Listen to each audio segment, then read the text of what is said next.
세 가지로 나눠서 소개를 드릴게요. 이제 어떤 문제가 발생했고 어떻게 해결할 수 있을 것이며 웹 어셈블리가 뭔지에 대해서 좀 소개를 드리고, 사실 지난번에 예전에 소개해드렸던 데이터 퓨전 FDEP도 그렇고 오늘 소개해드릴 웹 어셈블리나 AI도 마찬가지지만은 제가 주기적으로 관련된 내용들에 대해서 반복적으로 소개를 좀 드리도록 할게요. 이게 당장 현업에 현재 하고 있는 문제를 해결하는데 크게 연관이 없을 수도 있어도, 이게 워낙 이 기술들이 막 영역을 넓혀가고 있어서 알아두면은 여러모로 또 생각보다 쓰일 때가 있을 수 있어서, 그래서 일단 저희가 겪었던 문제에 대해서 짧게 소개드리도록 할게요. 일단은 저희가 아시는 것처럼 저희 이제 빅데이터를 다루잖아요, 사실은. 그래서 이제 저희가 주로 하는 업무들이 빅데이터를 다루긴 하는데, 일반적인 IT 회사들은 보통 이제 빅데이터를 보통 이제 2차, 3차 테이블로 만든 다음에 데이터를 변환한 다음에 그걸 이제 그냥 BI나 이렇게 확인하는 게 일반적인 어프로치인데, 저희 같은 경우에는 IoT 데이터다 보니까 원본 데이터를 가져다가 뭔가 분석하거나 처리하는 케이스들이 꽤 많아요, 사실은. 그래서 저희가 주로 했던 일 중에 하나가, 이렇게 저희는 이제 델타 테이블을 쓰기 때문에 S3에 이제 델타 테이블이 저장이 돼 있죠. 델타 테이블이 저장돼 있고, 그걸 이제 저희가 개발하고 있는 DB에서 백엔드가 쿼리를 해서 데이터를 가져온 다음에 프론트엔드로 넘기게 되는 과정을 거치게 되는데, 그래서 여기서 이제 조금 더 발전하면 next.js, 프론트엔드 개발하시는 분들은 아시겠지만 보통 CSR, SSR이라는 용어가 익숙하지 않은 분들을 위해서 짧게만 얘기하면, CSR은 클라이언트 사이드 렌더링이고 SSR은 서버 사이드 렌더링이에요. 그러니까 옛날에는 우리가 웹페이지라고 하면 예를 들면 펄 이런 걸로 해서 그냥 웹에서 서버에서 그냥 HTML을 다 만든 다음에 그냥 브라우저에서는 출력만 했었잖아요, 사실은. 그게 그냥 SSR이라고 보시면 돼요. 서버에서 HTML을 다 만들어서 전달해주는 내용물을, 컨텐츠를 다 만들어서 전달해주는 게 거고, 근데 요새는 이제 SPA라고 해서 리액트나 이런 것들을 개발하게 되면 자바스크립트가 넘어오고, 자바스크립트가 브라우저에서 실행되면 사실은 화면이 그려지는 거거든요. 그게 장단점이 있겠죠, 사실은. 왜냐하면은 사용자가 뭔가 액션을 취했을 때 바로 그냥 브라우저 안에서 HTML이 휙휙 바뀌니까 사실은 CSR은 응답성이 좋을 거고, SSR은 서버에서 다 그려서 보내기 때문에 이제 SEO 그런 거 아시잖아요. SEO 검색할 때 노출 그러니까 CSR은 SEO가 이루어지는 과정이 구글 같은 데서 웹 서버를 쫙 돌면서 HTML을 수집한 다음에 그거를 분석해서 뭔가 백데이터로 쓰잖아요. 근데 CSR은 실제 데이터는 없고 자바스크립트 코드가 메인이잖아요. 그러니까 CSR은 SEO에 굉장히 불리하거든요. 왜냐면 실제 컨텐츠가 없으니까. 그래서 이제 SEO를 위해서 이제 SSR을 쓰는 케이스도 많고 하거든요. 그래서 이제 그냥 간단하게 얘기하면 CSR은 브라우저에서, 클라이언트 쪽 브라우저에서 실제 이제 화면을 만드는 거를 CSR이라고 표현을 하고, 대표적으로는 react.js가 있고, SSR은 서버에서 실제 컨텐츠를 만든 다음에 전달하는 거고, 대표적으로는 next.js가 있다 라고 보시면 될 것 같아요. 그래서 빅데이터를 불러와서 만약에 그래프를 그린다고 했을 때 CSR이면 SPA니까 여기 react.js에서 뭔가 사용자가 요청을 했을 때 그걸 이제 백엔드한테 요청을 하고 REST API로 요청을 하고 그게 이제 DB에서 오브젝트 스토리지 통해서 쫙쫙 넘어오면은 실제 프론트엔드 클라이언트 브라우저에서 그 실제 로우 데이터를 받은 다음에 그래프를 그리겠죠. CSR이니까. 근데 SSR 같은 경우에는 백엔드 쪽에서 다 그려서 넘기잖아요. 그러니까 백엔드에서 DB에다가 쿼리를 한 다음에 데이터를 가져와서 그래프를 그린 다음에 그려진 결과물을 브라우저한테 넘기겠죠. 그러니까 빅데이터를 처리하는 과정만 놓고 봤을 때 CSR과 SSR이 이런 차이가 있는 거죠. 그래서 그런 케이스도 있어요. 만약에 우리가 어떤 DB에 접근해야 되는데 CSR을 쓰게 되면 클라이언트에서 사실은 DB에 직접 접근해야 되니까 약간은 보안 이슈 그런 것들이 있어가지고 그런 이슈로 사실은 Next.js를 쓰는 케이스도 있긴 있어요. 예. 그래서 이렇게 둘 중에 하나로 처리를 해야 되는데 둘 다 사실은 문제예요. 예를 들면 우리가 그 빅데이터니까 많은 양의 데이터를 클라이언트한테 넘겨서 처리를 하는 것도 문제지만 사실 이쪽에서도 문제가 될 수 있거든요. 예를 들면 어찌됐든 간에 그래프의 크기가 커지는 거잖아요, 사실은. 예. 그러니까 여기서는 어떻게 보면은 그냥 로우 데이터를 가져다가 여기서 직접 그래프를 그리니까 오히려 뭐 그게 더 빠를 수도 있는 거고, 여기서는 만약에 내가 화면에 그래 10만 개의 데이터를 가져와서 화면에 점을 찍어야 돼, 예를 들면. 그럼 여기는 10만 개의 데이터를 클라이언트 쪽에 가져와서 여기서 그냥 브라우저에서 그냥 10만 개 점을 찍고 끝나지만, 만약에 Next.js를 쓴다고 치면은 여기서 10만 개 데이터 가져와서 여기서 10만 개 점을 찍어가지고 10만 개 점이 표현되는 HTML로 넘어가야 될 거 아니에요, 사실은. 그러니까 이게 어찌됐든 간에 좀 부담스럽긴 하죠, 사실은. 어떤 시나리오든 간에. 그래서 기존에는 이런 시나리오밖에 없었고, 저희도 사실은 이런 부분이 되게 고민스럽긴 했었어요, 실제로. 그래서 막 저희도 지금 기존에 이제 그래프QL이나 REST API 통해 가지고 보통 HTTP로 보내고, 어찌됐든 간에 이제 데이터를 자바스크립트로 처리하다 보니까 JSON이나 CSV로 주로 보냈거든요. 예. 그러다 보니까 똑같은 10만 개더라도 그걸 이제 그냥 좀 잘 압축되어 있는 데이터로 보낼 때랑 스트림 데이터를 보낼 때랑 그걸 이제 JSON이나 CSV로 변환해서 보낼 때랑은 차원이 다른 얘기잖아요, 사실은. 예. 그래서 저희도 그런 좀 고민이 많았었는데, 이제 뭐 이것저것 보다가 웹어셈블리로 가능성이 이거를 좀 더 효율적으로 개선할 수 있는 가능성이 보여서 일단 적용했었고, 나름 뭐 의미 있는 결과를 본 것 같아서 소개를 드리도록 하겠습니다. 그래서 일단 기존에 이렇게 했었고, 이런 문제가 발생할 수 있고, 그래서 이걸 어떻게 해결할 수 있냐. 일단 일단은 이 내용 자체는 웹어셈블리랑 관련된 내용은 아니에요. 예.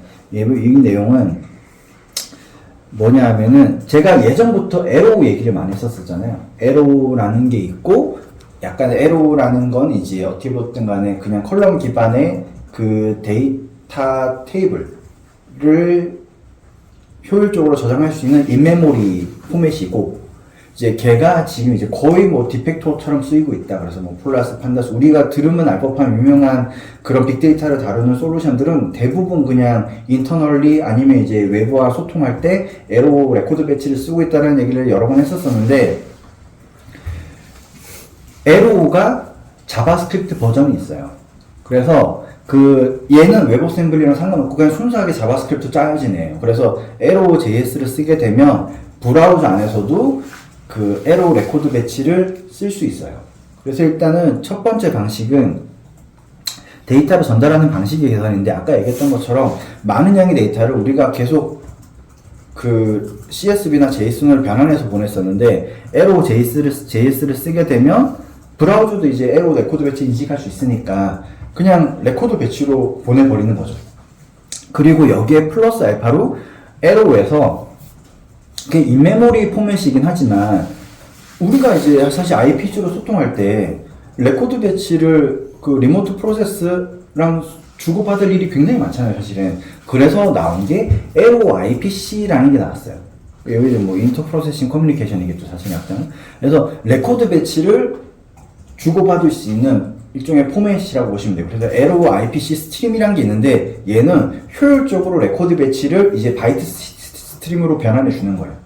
그래서 이렇게 되면, 기존에는 프론트엔드에서 이렇게 빅데이터를 요청하게 되면 S3에는 파케이로 돼 있죠. 파케이로 돼 있는 거를 데이터베이스에서 이거를 레코드 배치로 변환한 다음에 백엔드로 보내면 백엔드에서 이거를 JSON이나 CSV로 변환해서 프론트엔드한테 보내고, 프론트엔드에서 그 많은 양의 JSON, CSV를 다시 파싱한 다음에 화면에 뿌리거나 뭐 이렇게 사용하는 방식이었는데, LOJS 그리고 이제 IPC 스트림을 쓰게 되면 파케이를 레코드 배치로 변환한 다음에 백엔드에서는 이 레코드 배치를 IPC 스트림으로 변환해서 그냥 HTTP 위에 실어 보내는 거예요. 그렇게 되면, 그리고 프론트엔드에서는 Arrow.js를 써서 이거를 그냥 사용하면 되는 거죠. 그래서 제가 계속 반복적으로 얘기하는 거는 항상 우리가 이런, 예를 들면 뭐 이런 걸 항상 생각할 때 어찌됐든 간에 성능, 표면적으로 가장 중요하게 보이고 실제 가장 중요한 거는 예를 들면 콜이 엔진 속도가 얼마나 나느냐, 스토리지 엔진이 얼마나 잘 동작하느냐, 이거지만은 알고 봤더니, 야, 이거 시리얼라이제이션, 디시리얼라이제이션 생각보다 되게 시간 소모가 많아. 되게 커. 이런 경우가 되게 많았거든요, 사실. 그래서 나온 게 에러고였고. 예. 그래서 이 경우도 마찬가지로, 뭐, 이쪽도 중요하고, 이쪽도 중요하긴 하지만, 아니, 까놓고 봤더니 분석을 해봤더니 이거를 JSON으로 변환하는 시간이 생각보다 엄청 오래 걸리는 거였어. 생각보다 예를 들면. 그러니까 그런 거를 이런 방식으로 해결할 수 있다는 거죠. 예. 그래서 이게 사실은 그러니까 빅데이터가 아닐 때는 사실은 이게 크게 신경 쓸 그게 없었어요, 사실. 왜냐하면 어차피 실제로 주고받는 결과 자체는 양이 많지 않았기 때문에. 왜냐면 이제 굉장히 큰 연산을 처리한 다음에도 뭐 실제로 주고받는 데이터 양은 많지 않았기 때문에 사실 기존에는 크게 관심이 없었었지만 이게 막 빅데이터 시대가 되고 막 이렇게 원본 데이터 AI라든지 이런 분야에서 원본 데이터에 대한 접근이 많아지다 보니까 실제로 이제 빅데이터를 주고받는 쪽에서 이제 이슈가 많이 생기는 거죠. 예. 그래서 이제 Arrow.js, Arrow.ipc 스트림, Arrow.ipc 파일 같은 것들이 나온 거고, 저희도 지금은 이 방식을 쓰고 있어요. 기본 시나리오는. 그래서 그 백엔드 쪽에서 그 레코드 배치를 IPC 스트림으로 실어보내고, 프론트엔드에서 Arrow.js를 이용해가지고 뭐 필요한 작업을 처리하는 그런 과정을 거친다고 보시면 될 것 같아요. 예. 실제 시간이 얼마나 줄어든지 뭐 체크도 해보셨어요? 그냥 많이 줄어들 것 같은데 가늠은 안 돼서. 벤치마킹은 해보진 않았지. 왜냐면 사실 당연히 빨라지는 거라서, 그냥 뭐, 왜냐면 그리고 이게 쓰기도 훨씬 더 편해. 근데 뭐, 예상 가능한 것처럼 데이터량이 많으면 많을수록 시간은 사실은 훨씬 차이가 크겠지. 근데 이거를 그냥 프론트엔드에서 비교는 안 해봤는데, 이제, 그냥 내가 이제 그 백엔드 쪽에서는 사실 유사한 비교를 많이 해보긴 해봤어. 그러니까, 우리 이제 지금 나자레 DB 같은 경우에 그 REST SQL이라고 해서 그 REST API로 이제 쿼리를 주고받을 수 있거든. 근데 그 결과를 JSON으로도 받을 수 있고, CSV로도 받을 수 있고, IPC 스트림으로도 받을 수 있거든. 이제 그거 가지고 사실은 비교를 해보면 명확하게 알 수 있긴 하지. 근데 내가 그때 정확히 기억이 안 나는데 사실 뭐 이게 어차피 데이터 양에 따라서 그리고 이게 또 복잡해지는 게 예를 들면 IPC 스트림 같은 경우에는 압축을 또 지원하거든. 그래서 이제 압축을 키냐 안 키냐 그 다음에 이제 압축을 켰을 때는 또 데이터 패턴에 따라서 사실은 천차만별이야. 예를 들면 내가 어떤 스트링 필드가 있는데 그 스트링이 카디널리티가 되게 낮아 사실. 그러면 압축했을 때 효율이 엄청나게 좋을 거 아니야 사실. 그러면 얘는 어떤 필드는 그냥 더블형이야. 그러면 뭐 압축해봤자 사실은 큰 효과가 없을 거잖아. 그래서 뭐 사실 워크로드마다 천차만별이긴 한데 뭐 당연히 생각할 수 있는 거는 차이가 엄청 크겠지. 그 프론트엔드에서 레코드 배치나 이런 데이터를 받아서 네. 쓰는 케이스가 그 그래프 형식으로 보여주는 거 말고도 다른 용도가 또 있는 거예요? 뭐 그래프나 테이블로 보여줄 수도 있는 거고 뭐 아니면 간단하게 뭔가 계산을 해가지고 보여줄 수도 있는 거고. 예. 그러면 그 한 화면 내에서 최대 그러니까 가장 많은 데이터를 본다고 했을 때가 그 필요한 데이터가 한 번에 얼마나 그건 이제 시나리오마다 다르겠죠. 만약에 이제 저희도 근데 우리가 그런 게 있어요. 그러니까 진짜 로우 데이터를 분석할 때는 생각보다 굉장히 많은 데이터가 실제로 필요하기도 해요. 왜냐면 이제 예를 들면 여러 필드들을 동시에 분석하거나 이런 것도 필요하고 왜냐면 이제 센서 데이터니까 한 달치 뭐 이렇게 해야 될 수도 있고 뭐 1년치 뭐 이렇게. 근데 뭐 실제로 시나리오로 왔을 때는 1년치면 예를 들면 우리가 하루에 뭐 억 단위로 나오거든. 네, 많은 것들을. 근데 이제 당연히 이렇게 1억 개를 한 필드가 1억 개인데 그 화면에 다 표시할 수가 없잖아. 그래서 이제 우리는 이제 기본적으로 그런 식으로 많이 하죠. 예를 들면 이게 뭐 1년치다. 그러면 이제 이걸 이제 뭐 시간 단위 혹은 1단위로 해가지고 이렇게 어플리케이션 해서 보여주거나 그런 거랑 마찬가지. 예전에도 비슷한 얘기 했었던 것 같은데 보통 우리가 게임 프로그램 3D 그래픽 작업을 할 때 그 레벨 오브 디테일이라고 해서 그러니까 어떤 게임 캐릭터가 있으면은 내가 멀리서 볼 때는 이 텍스처가 되게 해상도가 낮은 텍스처를 쓰고 가까이 오면 올수록 해상도가 높은 텍스처로 변환을 해줘. 그걸 자동으로 해줘.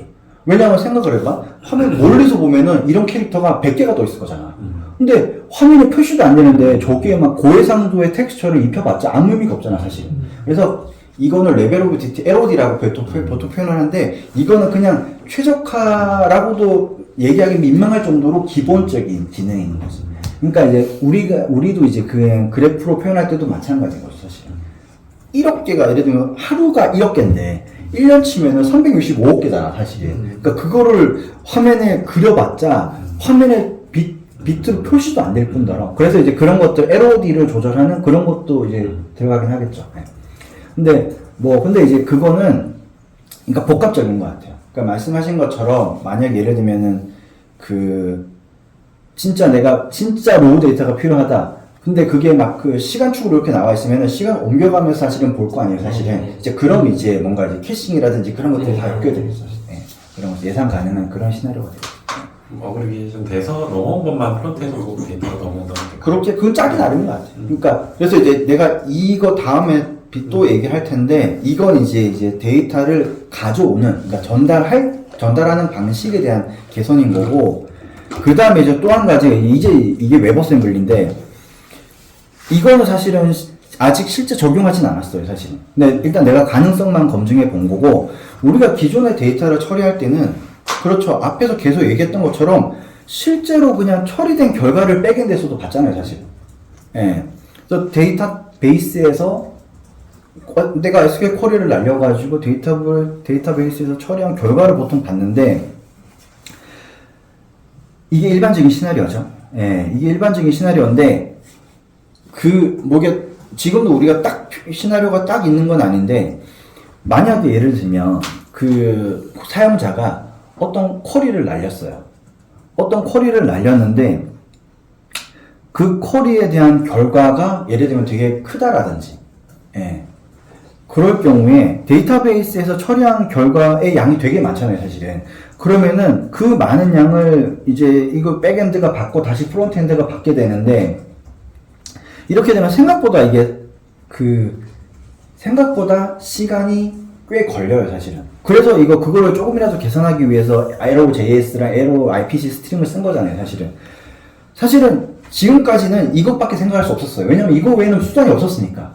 그냥 얘가 쿼리를 처리하는 건 너무나 당연한 거고, 그 처리된 결과 양이 크다면은 그걸 어떻게 하면 효율적으로 받을까에 대한 고민만 있었었는데, 웹어셈블리가 나오면서 그거를 좀 이제 깰 수 있는 나름의 혁신적인 방식이 있을 수도 있는 거죠. 이게 이제 이따 설명하겠지만 이게 장점도 있지만 단점도 있어요, 사실은.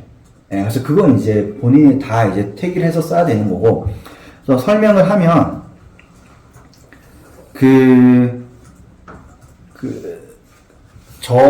지금 이제 제가 델타 쿼리가 오픈소스 버전이고, 나자레DB가 저희가 이제 실제 상용으로 쓰는 건데, 델타 쿼리에는 덕DB 엔진이 있어요. 그리고 저희 나자레DB에는 데이터 퓨전 엔진이 있고, 지금 제 생각에는 컬럼 기반의 인베딩 SQL 쿼리 엔진 중에서는 아마 양대 산맥이고, 둘이가 제일 많이 써요, 사실은. 덕DB가 조금 더 사용자 친화적인 프레임워크이고, 데이터 퓨전은 좀 퓨전 엔진, SQL 엔진을 가지고 뭔가 새로운 걸 짜고 싶을 때 훨씬 더 유리한 제품이라고 보시면 될 것 같고, 근데 덕DB가 최근에 저도 알았는데, 한 달 전쯤에 알았는데, 덕DB가 웹어셈블리 버전이 이미 있긴 있어요. 걔가 이제 완벽하게 동작한다라고 얘기할 수는 없지만, 제가 테스트할 수 있는 정도는 동작하더라고요. 그래서 저는 그 수준이 되기까지 생각해서 되게 오래 걸릴 줄 알았거든요. 왜냐하면 제가 웹어셈블리를 프론트에다 적용해보자는 얘기를 사실 2년 전부터 했거든요. 근데 여러 가지 이슈가 있어서, 이거는 쉽지 않겠다. 몇 년 안에 쉽지 않겠다라고 생각을 하게 접었었는데, 제가 한 달 전에 우연히 봤는데, 덕DB 웹어셈블리 버전이 있더라고요. 그래서, 있네? 그리고 제가 제가 생각했던 시나리오 테스트해봤더니 동작을 하더라고요. 예.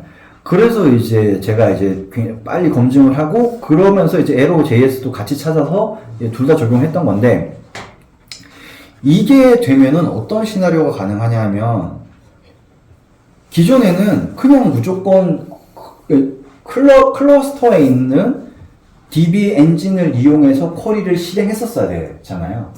근데 만약에가 아니죠. 동작하니까 덕DB 웹어셈블리 버전을 쓰게 되면 그냥 프론트엔드 안에 쿼리, 일종의 DB를 넣고 그 DB에서 필요한 쿼리를 처리를 하는 거예요. 근데 이게 되면은 뭐가 유리하냐면은, 보세요.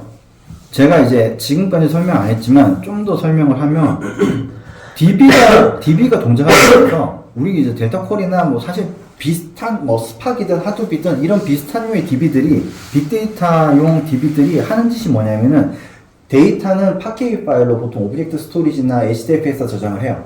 그럼 그 HDFS나 오브젝트 스토리지에 저장되어 있는 그 파케이 파일들을 뭐 필터링 해가지고 필요한 파케이 파일들만 쫙 읽어드려가지고 분석을 해서 결과를 뽑거든요.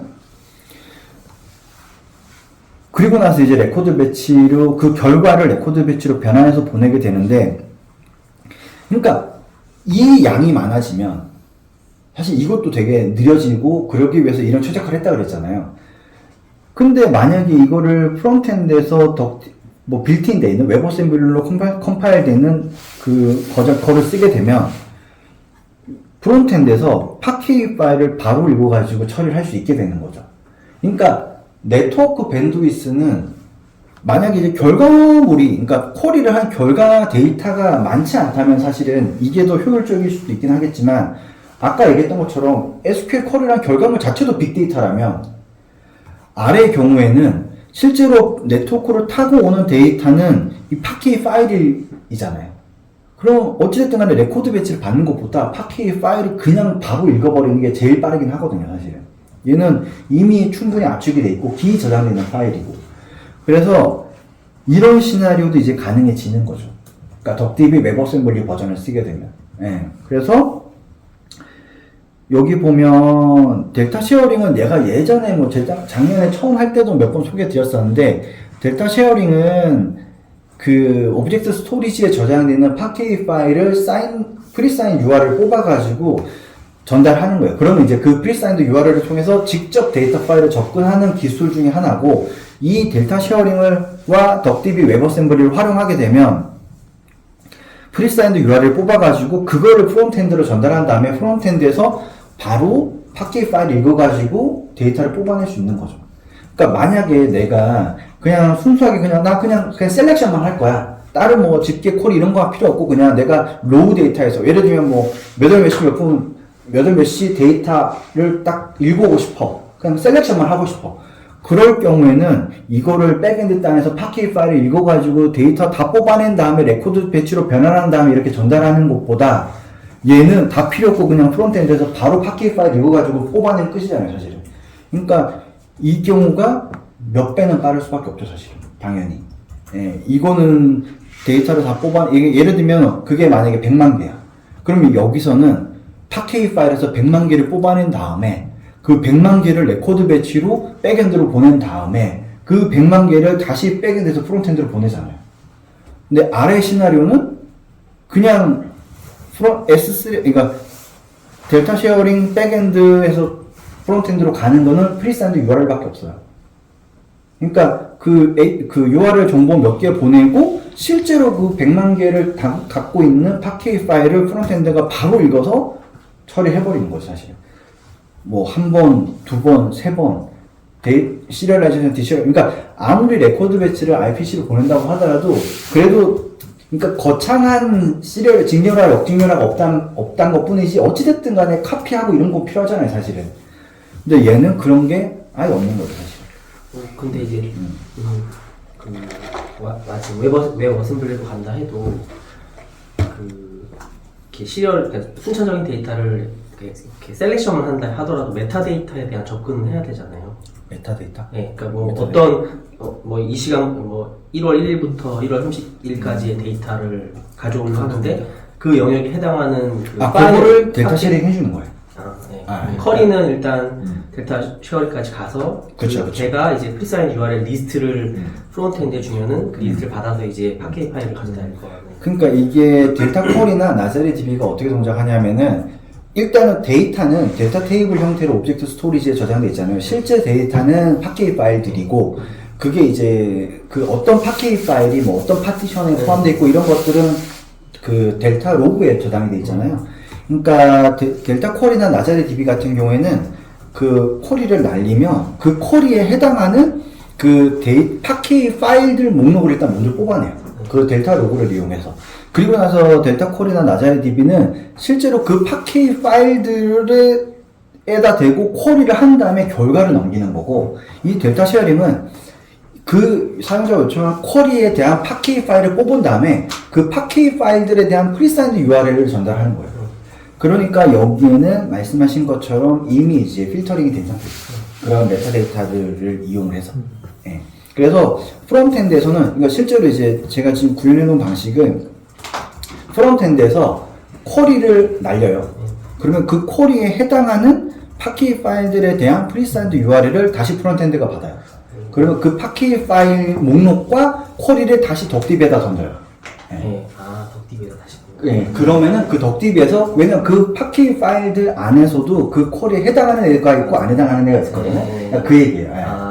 그래서 이제 1차, 사실 그래서 이제 이게 두 단계 필터링이, 그러니까 그 앞단에서 사실은, 왜냐면은 그 파케이 파일이 예를 들면 1년치고 2년치, 10년치가 되면은 파케이 파일 개수 자체가 수십만 개가 될 수도 있는데, 그 모든 파케이 파일들을 전부 다 넣어버리면은 그 파케이 파일들을 필터링 하는데 시간이 많이 걸리잖아요. 그래서 그 파케이 파일을 가장 효율적으로 필터링 할 수 있는 방식은 델타 콜이나 델타 쉐어링에서 그냥 본인이 인메모리에 갖고 있는 로그 정보를 이용해서 필터링 해주는 거거든요. 그래서 이미, 그러니까 파티셔닝이 잘 돼 있어야 되죠. 파티셔닝도 잘 돼 있어야 되고, 파케이 파일도 잘 나뉘어져 있어야죠, 사실. 예를 들면 파케이 파일 하나가 한 달치를 갖고 있으면 그것도 효율이 떨어지잖아요. 내가 1시간치를 검색하고 싶은데 파케이 하나가 한 달치를 갖고 있어요. 예를 들면. 그러면 사실은 효율이 떨어지잖아요, 사실. 예, 그렇게 잘 파티셔닝하고 파케이 파일을 잘 쪼개 놓으면 그 1차고 그게 가장 중요한 거고, 그리고 나서 그게 끝이 아니고 덕디비나 이런 대부분의 쿼리 엔진들은 그 안에서 다시 이제 쿼리가 돌면서 다시 또 내부적인 필터링을 하는 거죠. 예를 들면 파케이 파일에 예를 들면 10개가 왔어요. 파케이 파일은 아시는 것처럼 로우 그룹 이렇게 나뉘어져 있잖아요. 그러면은 그 예를 들면 10만 개의 파일 중에서 그 내가 몇 시에 해당하는 예를 들면 10개의 파일을 출연했어요. 그럼 그 10개의 파일 안에서도 덕디비에서 이렇게 그걸 또 필터링을 하는 거죠. 아, 이 로고로 해당이 되고 이 로고 해당이 안 되는 것들을 또 내부적으로 한 번 더 필터링을 하는 거죠, 사실. 그러니까 파일 단위의 필터링, 그 다음에 이제 로우 그룹 단위의 필터링 등등등 이제 나뉘어서 동작하는 거예요. 파일 단위의 필터링은 이제 델타 쿼리, 델타 쉐어링에서 하는 거고, 파일 내부에서의 필터링은 이제 뭐 덕디비나 데이터 퓨전이 알아서 하는 거죠. 네.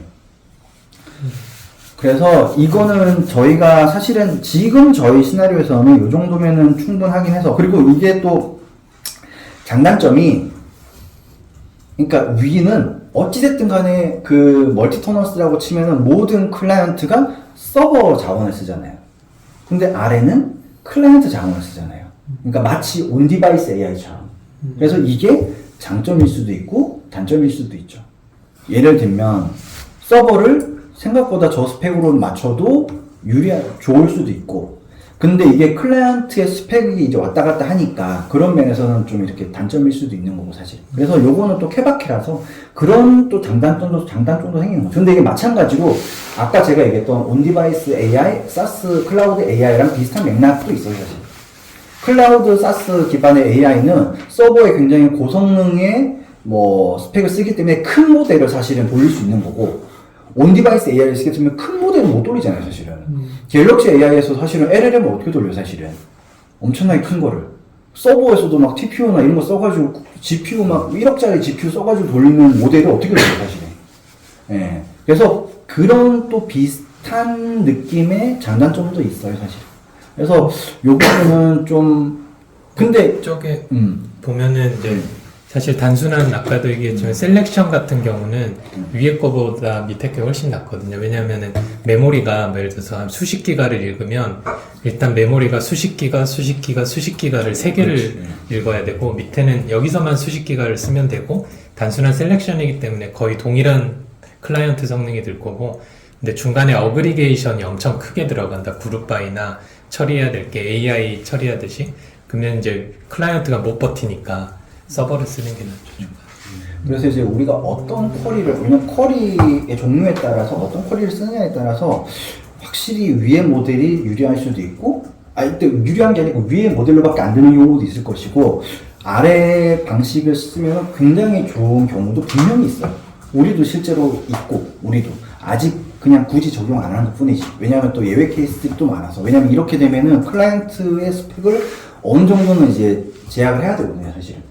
예를 들면 고객이 막 한 달치를 막 이렇게 셀렉션 하는데 메모리가 진짜 완전 뭐 구닥다리 무슨 XP 쓰던 그런, 왜냐면 제조다 보니까 그런 것들이 되게 많거든요, 사실.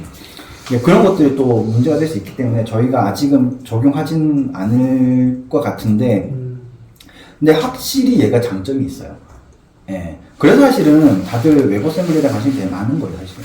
그리고 이제 같이 일하는 친구들한테는 몇 번 얘기했었었는데, 요새 이 웹 어셈블리가 생각보다 이렇게 빠르게, 제가 생각했던 것보다 빠르게 이렇게 올라오고 있는데, 덕DB 웹 어셈블리 버전이 이미 있고, 뭐 프로덕션에서 쓸만한 수준인지 잘 모르겠지만 데이터 퓨전도 사실은 웹 어셈블리 작업이 이루어지고는 있어요, 사실은. 근데 웹 데이터 퓨전은 내가 봤을 땐 좀 더 시간이 많이 걸릴 것 같고, 근데 그 이유가 뭐냐면은 덕DB는 일단은 C++로 짜여져 있고 대부분 그냥 내부에서 다 외부 전성이 크게 많지는 않아요.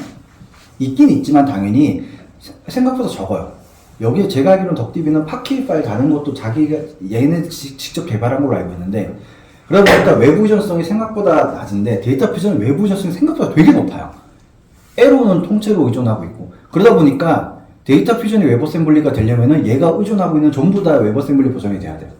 그러다 보니까 데이터 퓨전 코드 보면 웹 어셈블리가 진행되고 있긴 한데 제약사항 그거예요. 지금 이제 그 디펜던시가 웹 어셈블리 버전으로 동작을 안 해서 이 기능은 이제 대기 타야 된다, 뭐 그런 얘기들이 많아요. 그래서 그런 식으로 이제 개발되고 있기 때문에 데이터 퓨전은 제가 봤을 때는 당장은 쉽지 않을 것 같고, 그런데 그래서 덕DB 있죠? SQLite 웹 어셈블리 버전 당연히 이미 있어요.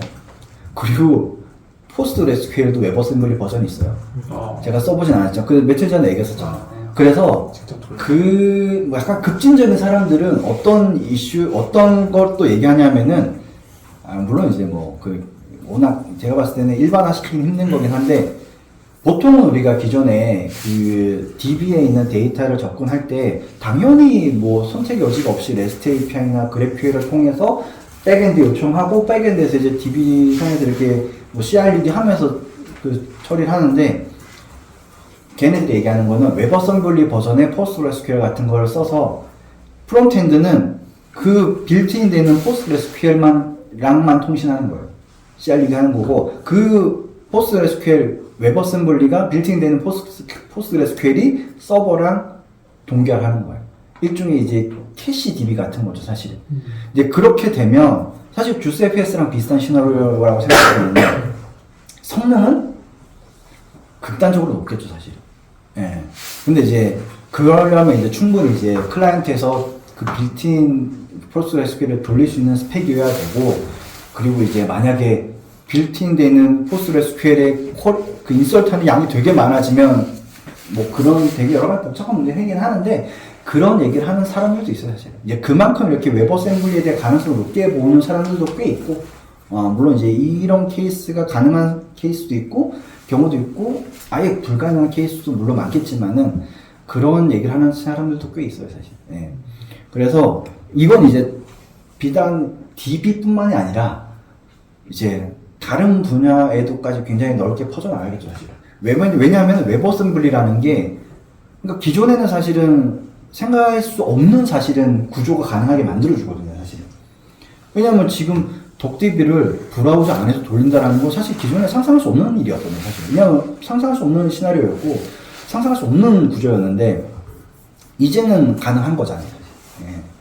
예. 그래서 웹어셈블리가 좀 나름의 혁신? 예, 기술이라고 생각할 수 있는 것 같아요. 예. 그래서 일단 너무 먼 얘기 말고, 그러니까 저희 입장에서 제가 경험한 현재 바로 적용 가능한 시나리오를 소개해 드리는 게 일단 목적이었기 때문에 하여튼 이 정도 말씀드리는 거고. 그러면 이제 웹어셈블리가 뭔지 짧게 소개해 드릴게요. 예. 웹어셈블리는 어셈블리잖아요. 어셈블리가 ISA를 보통 얘기하거든요. 인스트럭션 아키텍처.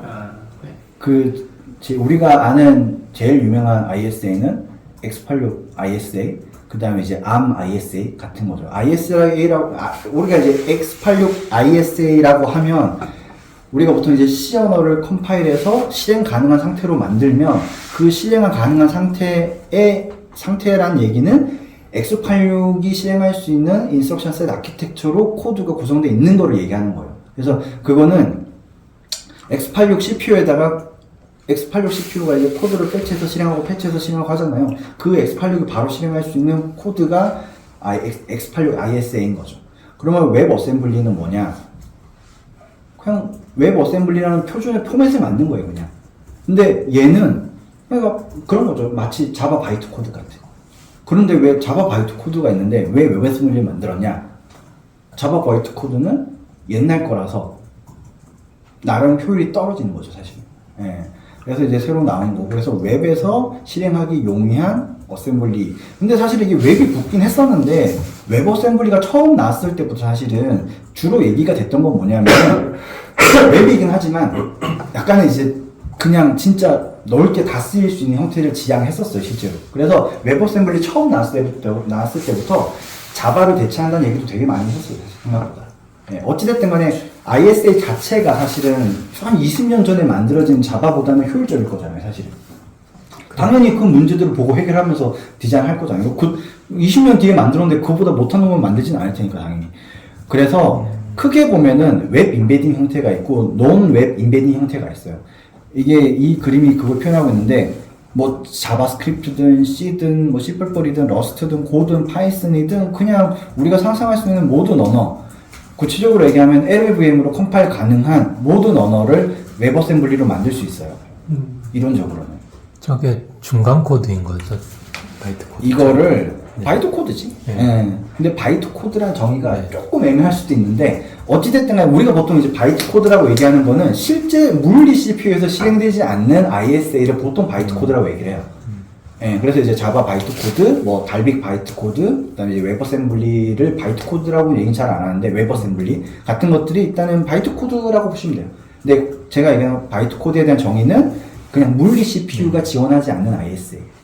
그래서 근데 그것도 애매할 수 있는 게, 옛날에 그런 짓도 있었죠. 자바 바이트 코드를 바로 실행하는 CPU를 설계하는 프로젝트도 있긴 있었어요. 그래서 하여튼 근데 어찌됐든 간에 우리가 상식적으로 알고 있는 유명한 그 물리 CPU에서 실행되지 않는, 그러니까 소프트웨어로 보통 이제 처리하는 ISA를 바이트 코드라고 얘기하면 얘도 이제 바이트 코드인 거죠.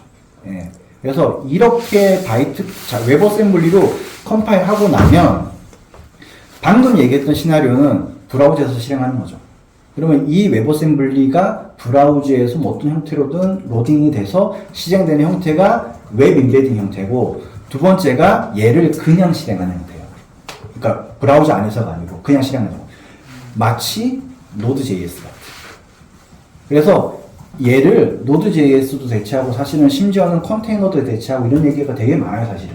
그래서 컨테이너 쪽 대체하는 건 생각보다 좀 많이들 활발하게 하고 있어요. 왜냐하면은 컨테이너가 어찌됐든 간에 약간은 좀 약간 이게 뭐 어디서든 이렇게 굉장히 편리하게 다운로드 받아서 실행하는 형태잖아요. 그리고 이제 그 자체가 약간 샌드박싱 돼 있고. 근데 그게 만약에 웹 어셈블리로 돼 있으면 훨씬 더 편할 거잖아요, 사실은. 얘는 아키텍처도 안 타잖아요, 사실은. 뭐 X86이든 뭐 ARM이든 뭐 파워PC든 뭐 오픈리스크든 다 실행될 수 있는 형태거든요, 사실은. 그리고 웹 어셈블리니까 당연히 샌드박싱은 훨씬 더 수월할 거고, 사실은. 그래서 뭐 그런 식으로까지 생각을 하는데, 그래서 웹 인베딩 말고 논 웹 인베딩에 대한 이슈도 사실 되게 많아요. 예, 생각보다. 근데 뭐 실제로 얼마나 널리 쓰일지는 사실 물음표긴 한데, 그래서 여기 보면은 네이티브 모바일 어플리케이션들을 배포하거나 IoT 디바이스에 올리거나 뭐 서버 사이드 애플리케이션 노드.js를 뭐 노드.js 쓰는 건 마찬가지잖아요. 자바스크립트를 그냥 네이티브로 쓰는 게 노드.js잖아. 얘도 그냥 웹에서 사용하는 거를 그냥 네이티브에 쓸 수 있게끔 해주는 게 충분히 가능하니까. 근데 그러려면 필요한 게 뭐냐면은 이게 브라우저 안에는 브라우저 안에서 지원해주는 그런 API를 쓴다고 하지만 그건 네이티브에서 한다면은 예를 들면 네이티브에 있는 파일을 읽고 쓰고 소켓을 읽고 열고 해야 될 거 아니야. 이제 그런 거를 위한 API 뭐가 있어야 되잖아요. 그걸 위해서 나오는 게 WASI 같은 게 웹 어셈블리 시스템 인터페이스라고 해서 얘를 노드.js도 내부적으로 그런 게 있거든요. 노드.js에서 파일을 읽고 쓰고, 뭐, 소켓을 읽고 쓰고, 뭐, 예를 들면 뭐, 시그널을 제어하고 이런 것들이 있거든요.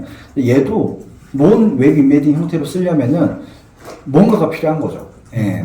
그래서 WASI가 약간은 그런 목적으로 나왔었고, 이게 그 다음에 나온 게 WASIX라고 해서 얘는 포직스 호환이 되는 애예요. 그러니까 이게 무슨 의미냐면은 간단하게 얘기하면 내가 C 프로그램을 짰어. 오픈 파일 한 다음에 리드 라이트 했어요. 그거를 웹 어셈블리로 컴파일 한 다음에 바로 실행하는 동작을 하게끔 해주겠다는 얘기예요. 그 얘기는 뭐냐면은 좀 더 깊이 얘기하면은 내가 C어를 컴파일 했어요. 그러면은 바이너리 형태로 만들었어. 그러면은 보통 이제 오픈이나 리드 라이트 같은 약간은 포직스 API에 해당하는 함수들은 그 내부로 들어가면 그냥 시스템 콜을 호출하는 거거든요, 그냥. 그래서 예를 들면 이건 이제 사실은 웹 어셈블을 어떻게 구현하나 컴파일 하느냐, 어떻게 런타임으로 실행하느냐에 따라 다 다른데 그 오픈이라는 함수를 웹 어셈블리로 컴파일 할 때는 웹 어셈블리가 제공해주는 어떤 다른 함수로 대체할 수도 있는 거고, 그리고 그렇게 안 하고 시스템 콜이라는 시스콜이라는 함수를 시스콜이라는 인스트럭션을 웹 어셈블리로 컴파일할 때는 다른 뭔가로 인스트럭션으로 변환해서 컴파일할 수도 있는 거고, 방법은 사실 되게 많지만, 그래서 결국에는 WASIX 같은 게 나와야지만 우리가 사실은 웹 어셈블리를 논 웹 인베딩에 쓰기 위해서 프로그램을 새로 개발할 수는 없잖아요, 당연히. 기존에 이미 짜놓은 프로그램이 컴파일만 해서 동작을 해야 되잖아요. 안 그러면 안 쓰잖아요. 누가 써, 사실은. 그래서 이제 그런 것들을 하기 위해서 기존에 일반적으로 C나 뭐 고나 러스트에서 사용하던 그런 시스템 자원의, 그러니까 포직스 API나 그런 API를 사용하던 그 함수나 명령어들을 어떻게 처리할지를 지금 고민하고 개발하고 있는 단계라고 보시면 될 것 같아요. 그래서 이런 분야도 있다 정도 아시면 될 것 같아요. 예. 그래서 이런 식으로 웹 어셈블리가 지금은 이제 메인 시나리오는 이렇게 브라우저 안에서 실행되는 형태지만 뭐 이런 식으로 노드.js처럼 논웹 인베딩 환경에서도 활용하려는 시도들이 생각보다 활발해요. 그래서 제가 그때 그 슬랙에 올려드렸던 게 그 WASMER이라고 해서 뭐라고 읽어야 될지 잘 모르겠는데 이런 것들이 그런 용도예요. 그러니까 뭐 웹 어셈블리 버전의 노드.js 같은 거라고 보시면 될 것 같아요. 예. 근데 뭐 글쎄요, 이게 노드.js도 내부적으로 V8 엔진을 쓰잖아요. V8 엔진을 써서 사실 뭐 성능적으로 뭐 아쉬울 수도 있고 뭐 좋을 수도 있는데, 뭐 웹 어셈블리도 뭐 지금 당장 뭐 그 V8 엔진 기반의 노드.js보다 어느 정도 성능이 더 맞네라고 얘기하기 힘들겠지만, 그래도 확실히 유리한 거는 얘는 일반적인 랭귀지로 개발한 거를 웹 어셈블리로 변환해서 들어가잖아요. 노드.js는 자바스크립트, 타입스크립트로 개발한 거고. 그러니까 사실은 성능이 지금도 아마 웹 어셈블리가 더 나을 거고, 앞으로는 사실 웹 어셈블리가 훨씬 더 발전할 가능성이 훨씬 더 높긴 하죠, 사실. 예. 그래서 얘는 근데 아직은 뚜렷하게 사실은 이거는 뭐 예를 들면 웹 어셈블리가 이렇게 막 실제 프로덕션에서 막 널리 쓰일 수 있는 수준이야라고 하는 건 생각보다 많지는 않아요, 아직은. 예. 그러니까 조금 하여튼 뭐 이런 것들이 얘기는 되게 많이 되는데 잘 될지 안 될지는 사실은 지켜봐야죠, 사실은. 저희가 좀 궁금하긴 하거든요. 네이티브 모바일 어플리케이션이나 IoT 디바이스, 서버 사이드 어플리케이션 같으니까 왓슨이라고 하는 확장자를 가진 애가 오면 걔를 우리 ELF 로더처럼 저 포맷을 인식하고 메모리 로딩해서 실행시켜주는 애가 이제 오른쪽에 있는 이런 애들. 와즈머 같은 애들이 있어야지 그게 가능한데 그렇죠. 그게 아니고 네이티브 모바일이나 뭐 IoT 이런 애에서 바로 저걸 실행시킬 수 있게 바로 한다는 실행하는 게 아니에요. 그냥 이거 써서 실행하는 거예요. 아, 이게 그림이 이렇게 표현되어 있어서 그렇지 바로 실행되지는 않잖아요. 네, 뭔가 로더가 다 입에 얘네들이 있어야 돼요. 그러니까 Node.js처럼. 예. 그러니까 얘네들이 이제 실제로 보면 이제 그냥 내가 만약에 와즈모를 통해서 웹어셈블리를 실행한다. 아까 얘기했던 것처럼 그게 다 맞아줘야죠. 사실은 예를 들면 오픈이나 리드 라이트 같은 것들이 어떻게 이제 컴파일이 되고 그걸 이제 어떻게 와즈모가 인식을 해줘야 되니까. 그래서 이거 사실은 아직 프로덕션에 쓸 수 있는 수준은 아니고 그냥 과정만 짧게 얘기 드리면 이게 그 과정이에요. 바로 여기서 있구나. 자료를 내가 만들어 놓고 내가 뭐야. 그러니까 이게 뭐냐면은 오른쪽이 웹어셈블리를 리더블 형태로 바꾼 거예요. 그래서 예를 들면 여기 보면 뭐 모듈을 정의하고 이게 펑션을 정의한 거예요. 그 add라는 펑션이 있고 파라미터를 2개 받고 결과값은 하나 받는. 그리고 이거는 이제 옛날에 이제 그 스택 머신 그런 거 들어봤죠. 그래서 이게 계산을 할 때 x86처럼 뭐 레지스터에다 직접 받고 하는 경우도 있지만 이런 보통 바이트 코드들은 보통 스택 머신이에요. 그래서 이거는 A라는 값을 스택에 넣어놓고 그 다음에 B라는 값을 스택에 넣어놓고 add를 하게 되면 스택에 있는 2개 값을 합쳐서 결과를 다시 스택에 남겨두는 그게 전형적인 스택 머신이 동작하는 방식이거든요. 자바도 이래요. 바이트 코드도. 달력도. 이거 어셈블리야. 어셈블리를 그냥 읽기 표현하게 하는 거야. 그러니까 마치 그거지. 우리도 X86 오브젝트 덤프로 하면은 move, add 이렇게 나오잖아. 그러니까 같은 거야. 이게 약간은 LLVM이 약간 시초긴 한데 이런 식으로 표현하는 게.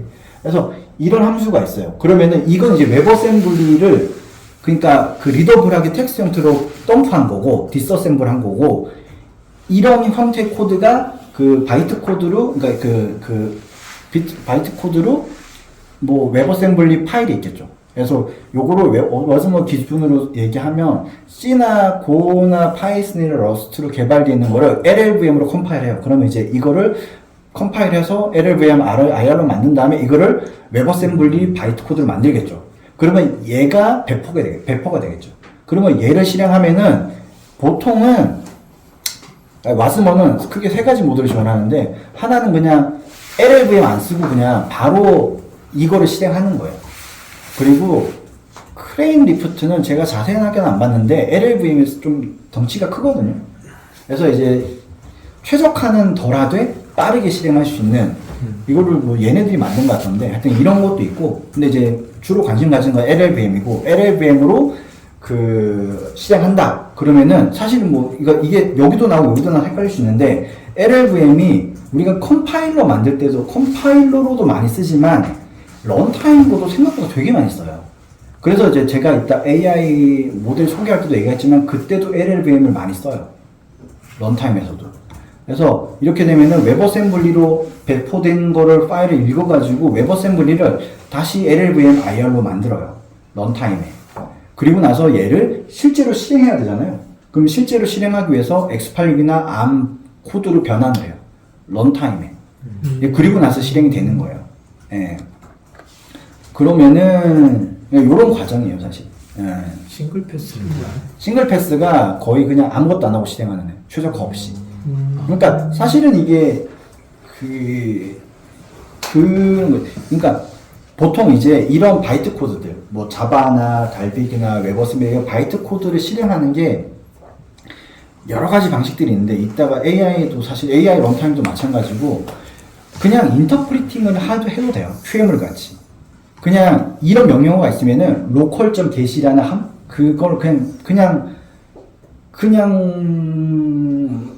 CPU 그러니까 이걸 라인 바이 라인으로 그냥 에뮬레이션 해주는 거예요. 그렇게 실행하는 게 가장 무식한 방법이고 그렇게 하면 성능이 안 나오겠죠. 예를 들면 결국 이제 로컬 get하면은 이제 예를 들면 우리가 프로그래밍으로 그냥 스택 뭐 이렇게 그 만들어 놓고 어레이 같은 거 만들어 놓고 거기에 하나 놓고 또 하나 놓고 애들한 명령을 실행하면 소프트웨어적으로 그냥 그 스택에 있는 값 2개 빼다가 실행하면 그건 이제 에뮬레이션인 거고 보통 인터프리팅 이렇게 얘기하는 그러면 이제 제일 느린 거고 사실 그건 보통 이제 그냥 초기에 그냥 컨셉처럼 POC 할 때나 그렇게 하는 거고 얘가 약간은 그런 느낌이라고 보시면 돼요. 실제로 그렇지는 않은데 얘도 X86 코드로 변환하는 걸로 알고 있는데 어찌됐든 그런 느낌이라고 보시면 되고 실제로 이제 실제 프로덕션에서 쓰이는 LLVM 같은 경우에는 이거를 LLVM IR로 변환해요. 그래서 실제로 컴파일 할 때 하는 것처럼 X86이랑 ARM 코드를 만든 다음에 걔를 실행하는 거예요, CPU에다가.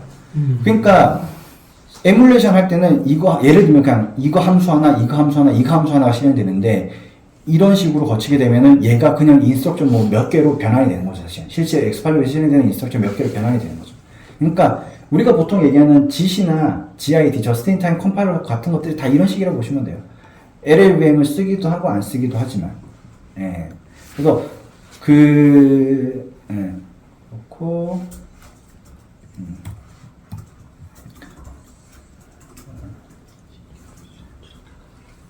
그래서 이거는 LLVM에 대한 얘기는 이따가 AI 모델 얘기하면서 좀 더 이어서 설명을 드리도록 할게요. 예.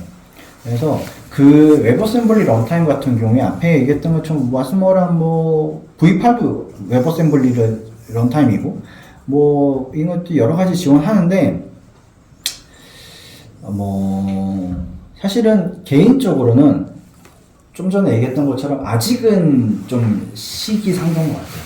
그러니까 웹어셈블리가 막 정말로 이렇게 막 대세가 돼서 막 진짜 이거 제가 얘기하는 대세라는 거는 프로덕션에서 대세를 얘기하는 거예요. 지금도 이미 사람들 관심 되게 많아요, 사실은. 웹어셈블리 관련 프로젝트를 보면 생각보다 참여자도 많고 되게 많지만 아직은 이렇게 프로덕션에서 막 이거 다 할 딱 이렇게 자리 잡은 게 사실은 거의 없어요. 예. 그래서 사실 뭐 이게 그냥 그 자바가 나온 목적도 그렇고 옛날부터 사실은 X86, ARM, 뭐 PPC 되게 많았죠, 사실은. 그래서 바이트 코드, 자바 바이트 코드 같은 게 이미 나왔었고 그 바이트 코드 약간 이제 그냥 그런 거에 대한 사람들이 관심감과 되게 많은데 그거를 이제 가장 최근에 해결해 줄 수 있는 기술이 웹어셈블리긴 한데 그게 생각보다 사실은 쉽진 않아요. 왜냐면은 이미 프로덕션은 사실은 그냥 X86 배포하면 되잖아, 사실은. 아무로 배포하면 되고. 그리고 뭐 도커브 같은 거 써서 컨테이너로 X86 버전, ARM 버전 배포하면 끝이잖아. 이미 사실은 너무나 충분히 검증되고 너무나 효율적인 방식이 있기 때문에 그거를 굳이 웹어셈블리로 컨테이너를 배포한다? 우리가 넣고 딱 끊고 생각해봐도 굉장히 사실 리스키하잖아요. 그러니까 그렇다고 해서 웹어셈블리 컨테이너가 예를 들면 아무 불편함이 없어. 아무 문제도 없고 그렇지 않거든요. 왜냐면 생각보다 웹어셈블리를 컴파일 안 되는 프로젝트도 되게 많아요. 그러니까 그렇게 들어가면 이게 애매한 거죠, 사실은. 되게 애매한 거죠. 이게 이게 보니까 이제 옛날에 자바도 자바 애플렛으로 해서 띄우는 거랑 비슷한데 자바 애플렛도 성공 못한 게 자바가 꼭 필요한 게 아니면은 사실 쓸모가 없고 이것도 브라우저가 꼭 필요한 상황이 아니면은 사실 그러니까 우리 같은 경우는 아까 그 시나리오가 있잖아요. 웹어셈블리로 프론트엔드가 브라우저가 필요하니까 웹어셈블리를 써야지 성능이 좋아지는 건데 그런 케이스가 아니라면 굳이 그게 저도 비슷한 생각인데 보는 관점이 이제 우리가 흔히 알고 있는 자바가 아닌 뭐 이런 C나 C++ 뭐 이런 걸 개발한 프로젝트인데 빌드를 하면 브라우저로 돌아가. 이런 관점에서 보면은 이거는 신박한 것 같거든요. 그러니까 이게 말씀해 주신 것처럼 웹 인베이딩 형태는 사실 충분히 가능성이 있어요. 사실 저희도 지금 딱 필요한 시나리오가 분명히 있긴 있고 근데 논웹 인베이딩 환경 아까 얘기했던 것처럼 뭐 진짜 뭐 컨테이너에서 쓴다라든지 이런 시나리오는 조금 그냥 물음표인 것 같아요. 저도. 그래서 사실은 좀 그러니까 WSML 같은 경우에는 사실 이거 좀 지지난주에 좀 코드도 좀 보긴 했었는데 그냥 이게 좀 쓸모가 있을까? 를 생각을 해보면 아직은 좀 물음표인. 근데 어찌됐든 간에 웹 인베딩 쪽은 확실히 이미 충분히 이렇게 활용할 수 있는 시나리오도 있고 그리고 어찌됐든 간에 이게 어찌됐든 간에 사실 브라우저에서 사실은 속도를 낼 수 있는 방법이 사실은 딱히 없어요, 사실은. 우리가 브라우저는 거의 이제 뭐 버릴 수 없는 플랫폼이고 브라우저에서 사실은 속도를 낼 수 있는 방법이 사실 웹어셈블리밖에 없긴 해요, 사실 브라우저 쪽은. 웹 인베딩 하는 거는. 그쪽 논웹 인베딩이라고 하면 아예 브라우저를 벗어나서 상관없는 거야. 단독으로 실행할 수 있다는 거잖아요. 그죠. 그러니까 이 시나리오는 좀 애매하다는 거지. 그럼 웹이라는 글자도 떼야 되는 게 아닌가? 약간 보니까 통합 컴파일러 같은 느낌? 그냥 그런 그래서 식으로. 이게 되게 처음 나올 때부터 되게 그러니까 그런 거지. 네. 이거를 처음 만든 사람은 당연히 웹에서 실행하려고 만든 건데 근데 사실은 웹이든 아니든 상관없잖아. 사실은 ISA인데 바이트 코드일 뿐인데 그러니까 나오자마자부터 이게 얘는 어차피 만들 거면 자바 바이트 코드의 단점을 해결하고 논리 쓰자라고 이제 그런 거에 또 꽂힌 사람들이 있었던 거야. 되게 많았던 거야. 노드.js 만든 사람 같이 뭐 그런 자바스크립트로 배우고 했는데 이거 우리 바로 이제 콘솔에 돌릴 수 있겠는데 노드.js를 만들고 그렇죠. 그런 맥락에서 이제 근데 이제 이름을 잘못 졌네. 근데 어차피 퓨처를 만든 사람은 웹을 고려하긴 했으니까. 사실은 이게 또 히스토리가 있는데 이제 그런 거지. 이제 그냥 그 ASM.js라고 해서 그때 막 스타크래프트 이제 그 해가지고 브라우저에서 돌리고 했던 것들이 있거든. 그런 것들이 이제 더 막 이렇게 물렸던 거지 사실은. 마리오 카트. 맞아. 마리오 카트 웹 7으로 나와가지고. 그러니까 이게 웹 없어. 근데 확실히 이 시장은 의미가 있어. 예를 들면 지금 유니티 이걸로 배포하는 거잖아. 그러니까 이거는 당연히 이미 검증된 거고 사실은 얘만의 그게 영역이 있어. 근데 이제 요거는 사실은 나는 물음표긴 해. 근데 만약에 얘가 안 되면 사실은 이건 것들은 아무 의미 없거든. 얘네들은 이제 이걸 위한 거기 때문에 이런 연구들도 그렇고. 기사를 처음 읽었었는데 피그마가 웹상에서 이제 디자인하는 툴이 있잖아요. 플러그인들을 많이 지원하는데 그 플러그인들을 다 웹 어셈블리로 만들어서 그렇죠. 그렇게 안 하면 방법이 없어요. 왜냐하면은 웹 브라우저는 예를 들면 ARM에서도 올 수도 있고 X86에서도 올 수도 있고 그런데 만약에 그거를 옛날처럼 C++로 개발한 뭐 X86 전용의 그걸로 플러그인으로 배포해버리면 관리가 안 되잖아요. 예. 그래서 이제 얘는 확실히 웹 어셈블리는 필요하긴 해요. 웹 인베딩으로는. 근데 이게 좀 그 이상은 글쎄요. 예. 애매하긴 하죠. 예. 하여튼 그렇고 얘도 그렇고 그래서 이제 요거를 보시면 일단 이따 AI 얘기하면서 좀 더 얘기하도록 하죠. 예. 그리고